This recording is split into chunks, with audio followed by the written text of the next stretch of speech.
कुंज बिहारी श्री हरिदास, पंडित प्रदीप मिश्रा सीहोर वाले, जिनका कहना है कि राधा कृष्ण की पत्नी नहीं थी, श्री कृष्ण राधा के पति नहीं थे, बल्कि उनका कहना है कि राधा किसी अनय घोष नाम के व्यक्ति की पत्नी थी। ये कौन राधा? तो हमारी श्यामा जू के विषय में कहते हैं।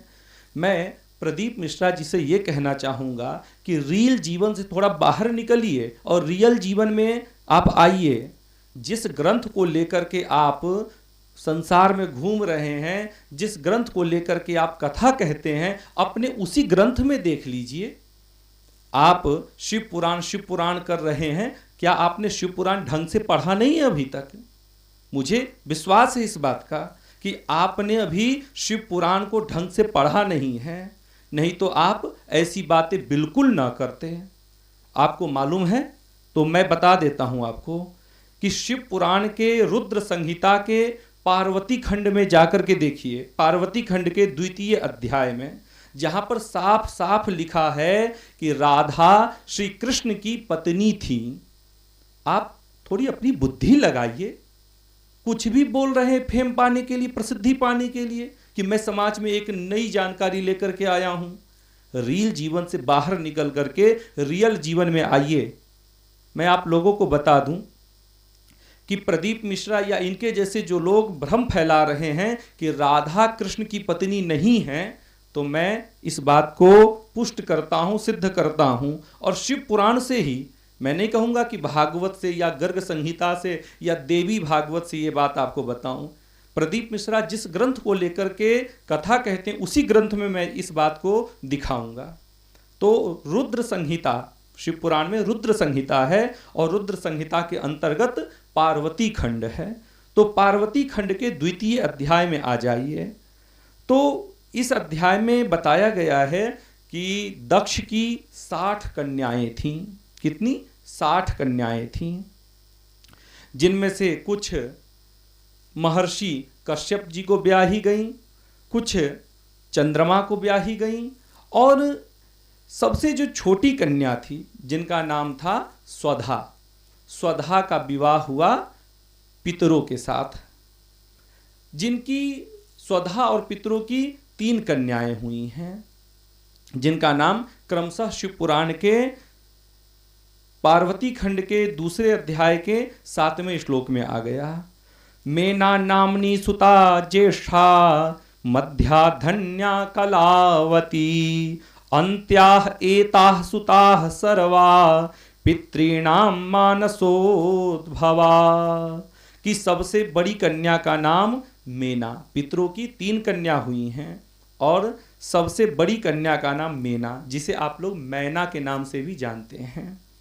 मझली कन्या का नाम धन्या, जिन्हें आप सुनैना नाम से जानते हैं, जो जनक की पत्नी हुई हैं, और तीसरी कन्या जिसका नाम था कलावती। अब ये समझिए कि ये तीनों कन्या श्रापित हुई थी। किस प्रकार से श्रापित हुई? तो ये श्रापित हुई थी सनकादि कुमारों के द्वारा। सनकादि कुमार कौन है? तो ब्रह्मा जी के मानस पुत्र हैं। अभी आप बने रहिएगा, मैं आपको बताता हूं कि किस प्रकार से शिव पुराण में ही आया है कि राधा कृष्ण की पत्नी हैं। तो ये तीनों कन्या पितरों की कौन कौन? मेना, धन्या और कलावती। एक दिन ये विहार करते करते विष्णु लोक पहुंची, भगवान विष्णु के अपने लोक में। तो भगवान विष्णु के अपने लोक में जब ये पहुंचती हैं, तो क्या हुआ कि वहाँ बहुत सारे ऋषि, देवता इत्यादि बैठे हुए थे। इतने में ही सनकादि कुमारों का आगमन होता है। सनक, सनंदन, सनातन और सनत कुमार। सनकादि कुमारों का आगमन हुआ तो सभी के सभी सनकादि कुमारों को देख करके खड़े हो गए स्वागत में, स्वागतार्थ। लेकिन ये जो तीनों कन्याएं थीं, मेना, धन्या और कलावती, ये तीनों कन्याएं बैठी रहीं। इसी बात से सनकादि कुमार क्रोधित हो जाते हैं, क्रोध में आ गए। और सनकादि कुमारों में सबसे छोटे जो हैं सनत कुमार, उन्होंने श्राप दे दिया। कहा कि तुम मनुष्य बुद्धि के हो, इसीलिए तुम मेरे स्वागत में खड़ी नहीं हुई तुम तीनों, इसीलिए मैं तुम तीनों को श्राप देता हूँ कि तुम तीनों पृथ्वी लोक पर जाकर के और मनुष्य की स्त्री होगी। अब इतने में क्या हुआ, ये श्राप देख करके सुन करके ये तीनों कन्याएं उन ऋषियों के चरणों में जाकर के गिर पड़ी। कहीं क्षमा कर दीजिए सरकार, आपका ये श्राप है, ये मिथ्या तो नहीं होगा, लेकिन हमें पुनः से ये स्वर्गलोक कैसे प्राप्त होगा, हम पर कृपा कीजिए। अच्छा, साधुओं का जो स्वभाव होता है वो स्वभाव बड़ा सरल होता है। थोड़ी त्रुटि में हमारे कल्याणार्थ वो श्राप तो दे देते हैं, लेकिन थोड़े ही विनती में विनम्र होकर के और उस श्राप को आशीर्वाद रूप में बदल देते हैं। तो समझिएगा, उन महात्माओं ने, सनकादि कुमारों ने कहा कि हे देवियों, तुम लोगों ने मेरी प्रार्थना की है और इसीलिए मैं तुम्हें वरदान देता हूँ। मैं श्राप को बदल तो नहीं सकता, लेकिन श्राप को वरदान रूप में परिणत कर सकता हूँ। तब सनकादि कुमारों ने इन तीनों को आशीर्वाद दे दिया। क्या आशीर्वाद दिया तो सुनिए। कहा कि हे देवियों, तुम मेरी बात ध्यान से सुनो।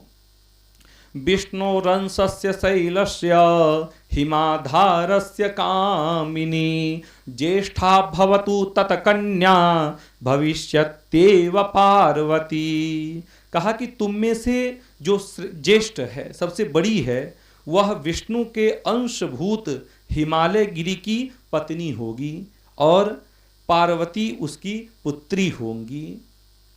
और फिर कहा धन्या प्रिया द्वितीया तु योगिनी जनकस्य च। कहा कि जो दूसरी कन्या है वो जनक की पत्नी होंगी और उनकी कन्या के रूप में स्वयं महालक्ष्मी सीता बन करके आएंगी। और फिर कहा तीसरी जो कलावती थी उन्हें आशीर्वाद दिया। कहा वृषभानस्य वैश्यस्य कनिष्ठा च कलावती भविष्यति प्रिया राधा तत्सुता द्वापरांततः। कहा कि सबसे छोटी कन्या यानी कि तुम कलावती, ध्यान से सुनो, वृषभान की पत्नी तुम होगी, जिसकी पुत्री के रूप में द्वापर के अंत में स्वयं गोलोक की नायिका श्री राधा जी प्रकट होकर के और तुम्हारी पुत्री होंगी। इस प्रकार से मैना की कन्या जगदम्बिका पार्वती देवी परम कठोर तप कर शिव की पत्नी होंगी। धन्या की पुत्री कही गई सीता श्री राम जी की पत्नी होंगी। और हे कलावती, पृथ्वी लोक पर तुम्हारा विवाह वृषभान के साथ होगा और राधा तुम्हारी कन्या के रूप में आएंगी। और इस प्रकार अपनी पुत्री से ही वरदान पा करके तुम सभी के सभी उन्हीं के लोक को प्राप्त होगी, यानी तुम सब भगवान के परम धाम को प्राप्त होगी। और फिर इसी श्लोक में आगे कहा गया कि कलावती सुता राधा साक्षात गोलोकवासिनी गुप्त स्नेह निबद्धा सा कृष्ण पत्नी भविष्यति। और हे कलावती, तुम्हारी कन्या भगवान श्री कृष्ण की पत्नी होंगी। तो इस प्रकार से शिव पुराण ने इस बात को सिद्ध किया है कि राधा श्री कृष्ण की पत्नी है। क्या है? गुप्त स्नेह निबद्धा सा कृष्ण पत्नी भविष्यति, कि राधा श्री कृष्ण की पत्नी होंगी। लेकिन ये प्रदीप मिश्रा जी, ये मुझे लगता है कि शास्त्रों को पढ़ते नहीं हैं, बस रील जीवन में इतना व्यस्त है कि जिस ग्रंथ को लेकर के ये कथा कह रहे हैं उसी ग्रंथ में बताया गया है कि इस राधा श्री कृष्ण की पत्नी है। इस बात को ये नहीं जानते। तो आप लोग जान सकते हैं कि ये प्रदीप मिश्रा कितने ज्ञानी हैं भाई, और कितना ये अध्ययनशील व्यक्ति हैं। तो मैं निवेदन करना चाहूँगा कि जो परम वैष्णव है, भगवान के परम भक्त हैं, वो लोग इन लोगों के चक्कर में आकर के भ्रमित न हो। और आपको बता दूं कि राधा और श्री कृष्ण का विवाह किस प्रकार से हुआ, तो गर्ग संहिता में इसका विस्तार से वर्णन आया है कि भांडिर वन में राधा और कृष्ण का विवाह किस प्रकार से हुआ है। तो आप लोग, जो लोग इस विषय को विस्तार से जानना चाहते हैं, वो गर्ग संहिता का अध्ययन करें तो आपको मालूम चलेगा। और ये जो समाज में भ्रम फैलाए जा रहे हैं, ऐसे लोगों के द्वारा उनसे आप बचें।